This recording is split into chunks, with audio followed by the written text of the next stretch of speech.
जिस चीज को लोग कचरा समझकर फेंक देते थे, उसी से एक लड़के ने हजारों करोड़ का बिजनेस खड़ा कर दिया। यह कहानी है चेन्नई के कमलेश जैन की साल 2013 में। जब वह अपने पारिवारिक मेटल बिजनेस से जुड़े हुए थे, तब उनकी नज़र एक बड़ी समस्या पर गई। भारत में हर साल लाखों पुरानी बैटरियां फेंक दी जाती थीं, चाहे वो कार की हों, इन्वर्टर की या फिर इंडस्ट्रियल बैटरियां। लेकिन जहां लोगों को कचरा दिखता था, वहीं कमलेश को एक मौका दिखाई दिया।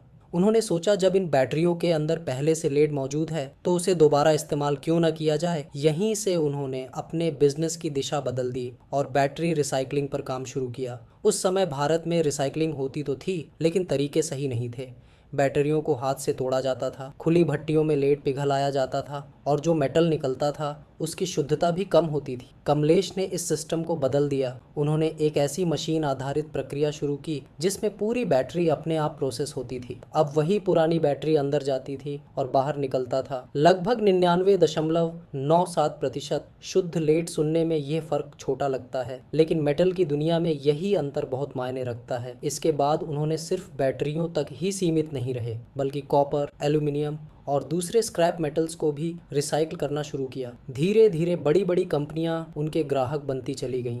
आज स्थिति ये है कि उनकी कंपनी कई देशों से स्क्रैप मंगाती है और पूरी दुनिया में मेटल सप्लाई करती है। जो काम एक छोटे से स्तर से शुरू हुआ था, वह आज हजारों करोड़ के बड़े बिजनेस में बदल चुका है। यानी सही नज़र हो तो कचरे में भी सोना छिपा होता है।